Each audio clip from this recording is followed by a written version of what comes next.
Hi hello everyone. FIUGP MDC മാത്സിലെ module 3 last ടോപ്പിക്കായിട്ടുള്ള വർക്കാണ് ഇന്ന് നമ്മൾ ഡിസ്കസ് ചെയ്യാൻ വേണ്ടി പോകുന്നത്. ഫസ്റ്റ് ക്വസ്റ്റ്യൻ ഇതാണ്, അതായത് വന്ദ ഒരു വർക്ക് 35 ഡേയ്സ് കൊണ്ട് കംപ്ലീറ്റ് ചെയ്തു. അങ്ങനെയാണെങ്കിൽ വന്ദ 1 ഡേ ചെയ്ത വർക്ക് എത്രയാണെന്നാണ് ചോദിച്ചിരിക്കുന്നത്. അപ്പോൾ എന്തായിരിക്കും? അതിൻ്റെ റെസിപ്രോക്കലായിരിക്കും, അതായത് 1/35. ഇനി നേരെ മറിച്ച് ഇങ്ങനെ ചോദിക്കുകയാണ്, കവി എന്ത് ചെയ്തു? 1/13 പാർട്ട് ഓഫ് ഒരു സർട്ടീൻ വർക്ക് 1 ഡേ കൊണ്ട് കംപ്ലീറ്റ് ചെയ്തു. അങ്ങനെയാണെങ്കിൽ എത്ര ദിവസം വേണ്ടിവരും ആ ഒരു വർക്ക് കംപ്ലീറ്റ് ചെയ്യാമെന്നാണ് ചോദിച്ചിരിക്കുന്നത്. അപ്പോൾ എത്ര വേണ്ടിവരും? 13 ഡേയ്സ് വേണ്ടിവരും. ഈ ഒരു ക്വസ്റ്റ്യൻ നോക്കാം. അതായത് പിക്ക് ക്യൂവിനേക്കാൾ 3 ഇരട്ടി വേഗത്തിൽ ഒരു വർക്ക് ചെയ്യാൻ കഴിയും. അതുപോലെ തന്നെ പിന്നെ എന്താ പറയുന്നത്, ക്യൂവിനേക്കാൾ 40 ഡേയ്സ് കുറച്ച് മതി ആർക്ക്? പിക്ക് ഒരു വർക്ക് ചെയ്യാൻ. അങ്ങനെയാണെങ്കിൽ അവരുടെ രണ്ടുപേരുടെയും ഒരു വർക്ക് കംപ്ലീറ്റ് ചെയ്യാൻ എടുക്കുന്ന ടൈമാണ് ചോദിച്ചിരിക്കുന്നത്. എങ്ങനെയാണ്? ഇൻഡിവിജ്വലി കാണണം. എങ്ങനെയാണ് നോക്കുക? Number of days taken by P എന്ന് പറയുന്നത് കെ ആയിട്ട് എടുക്കുകയാണെങ്കിൽ number of days taken by Q എന്ന് പറയുന്നത് എന്തായിരിക്കും? 3 ടൈംസ് ഫാസ്റ്റർ ദാൻ, അതുകൊണ്ട് 3k ആയിരിക്കും.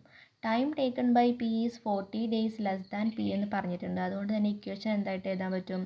3k - 40 = k ആണെന്ന് എഴുതാൻ പറ്റും. അതിന് സബ്സ്റ്റിറ്റ്യൂട്ട് ചെയ്ത് വരുമ്പോൾ നമുക്ക് എന്ത് കിട്ടും? k = 20 ആണെന്ന് കിട്ടും. അതായത് number of days taken by P എന്ന് പറയുന്നത് 20 ആയിരിക്കും. അതുപോലെ തന്നെ ക്യൂ എന്തായിരിക്കും? 3 × 20 ആയിരിക്കും, അതായത് 60 ഡേയ്സ് ആയിരിക്കും.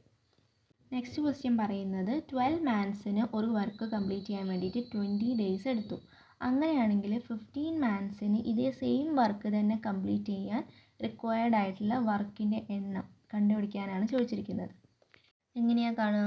മാൻസിൻ്റെ റേഷ്യോ നമ്മൾ 12:15 ആയിട്ടും അതുപോലെ വർക്കിൻ്റെ റേഷ്യോ അതുപോലെ ഇതാണെങ്കിൽ എങ്ങനെയാണ് വരിക? ഒരാളുടെ നമുക്ക് തന്നിട്ടുണ്ട് 20, മറ്റേ ആളുടെ നമ്മൾ എക്സ് ആയിട്ട് എടുക്കുകയാണെങ്കിൽ 20:x എന്ന് പറയുന്നത് ഇതിനോട് ഈക്വൽ ആയിരിക്കും, 15:12 ഈക്വൽ ആയിരിക്കും.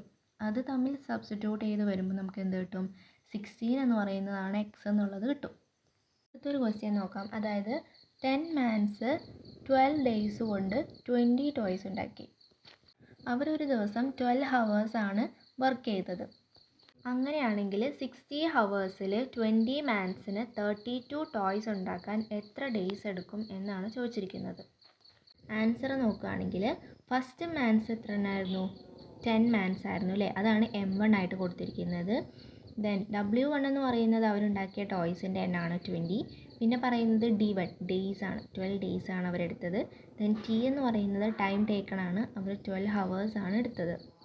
ആ ക്വസ്റ്റ്യനിൽ തന്നെ വേറെ മാൻസിനെ കുറിച്ച് പറയുന്നുണ്ട്, അതാണ് M2 എന്ന് പറയുന്നത്. M2 = 20 ആണ്.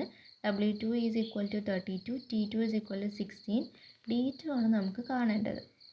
അത് കണ്ടുപിടിക്കാനുള്ള ഇക്വേഷനാണ് M1 D1 T1 × W2 = M2 D2 T2 × W1. അപ്പോൾ അതിലേക്ക് വാല്യൂസ് സബ്സ്റ്റിറ്റ്യൂട്ട് ചെയ്ത് കഴിഞ്ഞാൽ D2 കിട്ടും. കാൽക്കുലേറ്റ് ചെയ്യാം. നെക്സ്റ്റ് ഒരു ക്വസ്റ്റ്യൻ നോക്കാം. അതായത് എയ്ക്കും ബിക്കും ഒരു വർക്ക് ചെയ്യാൻ 12 ഡേയ്സ് എടുത്തു. എയ്ക്ക് ഒറ്റയ്ക്ക് ആ ഒരു വർക്ക് 18 ഡേയ്സ് കൊണ്ട് ചെയ്യാൻ പറ്റും. അങ്ങനെയാണെങ്കിൽ ബിക്ക് എത്ര ഡേയ്സ് വേണ്ടി വരും എന്നാണ് ചോദിച്ചിരിക്കുന്നത്. എങ്ങനെയാണ് ചെയ്യുക? Number of days taken by B എന്ന് പറയുന്നത് xy/y - x ആണ്.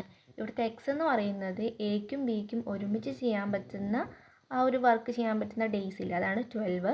അതുപോലെ എയ്ക്ക് ഒറ്റയ്ക്ക് ചെയ്യാൻ പറ്റുന്ന ആ ഒരു ഡേയ്സ് 18 ഡേയ്സ് ആണ്. വൈ ആയിട്ട് കൺസിഡർ ചെയ്ത് കഴിഞ്ഞാൽ നമുക്ക് എങ്ങനെ എഴുതാൻ പറ്റും? 12 × 18 / 18 - 12 = 36 ഡേയ്സ് എന്ന് ആൻസർ കിട്ടും. നെക്സ്റ്റ് ക്വസ്റ്റ്യൻ എന്ന് പറയുന്നത് എയ്ക്കും ബിക്കും ഒരു വർക്ക് 3 ഡേയ്സ് കൊണ്ട് ചെയ്യാൻ കഴിയും. അതേ വർക്ക് ബിക്കും സിക്കും 9 ഡേയ്സ് കൊണ്ട് ചെയ്ത് തീർക്കാൻ കഴിയും. അതേ വർക്ക് എയ്ക്കും സിക്കും 12 ഡേയ്സ് കൊണ്ട് കംപ്ലീറ്റ് ചെയ്യാൻ കഴിയും. നമ്മളോട് കണ്ടുപിടിക്കാൻ പറഞ്ഞിരിക്കുന്നത് അങ്ങനെയാണെങ്കിൽ 3 പേരും കൂടെ ഒരുമിച്ച് ആ വർക്ക് ചെയ്ത് കഴിഞ്ഞാൽ എത്ര സമയം എടുക്കും, എത്ര ടൈം എടുക്കും എന്നാണ് ചോദിച്ചിരിക്കുന്നത്. ഈ ഒരു ക്വസ്റ്റ്യൻ സോൾവ് ചെയ്യാനുള്ള ഇക്വേഷൻ എന്ന് പറയുന്നത് 2xyz / xy + yz + xz days ആണ്. അതായത് ഇവിടെയുള്ള എയും ബിയും 3 ഡേയ്സ് കൊണ്ടാണ് അവിടെ വർക്ക് കംപ്ലീറ്റ് ചെയ്തത്, അത് നമ്മൾ എക്സ് ആയിട്ട് എടുത്തു. ബിക്കും സിക്കും 9 ഡേയ്സ് കൊണ്ട് കംപ്ലീറ്റ് ചെയ്യാൻ പറ്റും, അത് നമ്മൾ വൈ ആയിട്ട് എടുത്തു. പിന്നെയോ എയ്ക്കും സിക്കും ആ ഒരു വർക്ക് 12 ഡേയ്സ് കൊണ്ട് കംപ്ലീറ്റ് ചെയ്യാൻ പറ്റും, അത് നമ്മൾ ഇസഡ് ആയിട്ടും എടുത്തു കഴിഞ്ഞാൽ നമുക്ക് അത് ഇക്വേഷനിൽ സബ്സ്റ്റിറ്റ്യൂട്ട് ചെയ്ത് കഴിഞ്ഞാൽ ആൻസർ എന്ത് വരും? 2.56 എന്ന് പറയുന്ന ആൻസർ വരും. ഇതോടുകൂടി നമ്മുടെ വർക്ക് എന്ന് പറയുന്ന ടോപ്പിക്ക് കംപ്ലീറ്റ് ആയി. അതുപോലെ തന്നെ ഇനി MDC ക്ലാസ് ഉണ്ടായിരിക്കില്ല എന്നും കൂടി ഞാൻ പറയുകയാണ്. കാരണം എൻ്റെ കയ്യിൽ മൊഡ്യൂൾ 4ൻ്റെ പ്രോപ്പർ നോട്ട്സും കാര്യങ്ങളൊന്നുമില്ല. പിന്നെ തട്ടിക്കൂട്ടി ഒരു വീഡിയോ ചെയ്യാൻ എനിക്ക് താല്പര്യമില്ലാത്തത് കൊണ്ടാണ്. ആ ഒരു ചാപ്റ്റർ മാത്രം നിങ്ങളൊന്ന് പഠിക്കുക. അപ്പോൾ ഇന്നത്തെ വീഡിയോ ഇത്രയേ ഉള്ളൂ.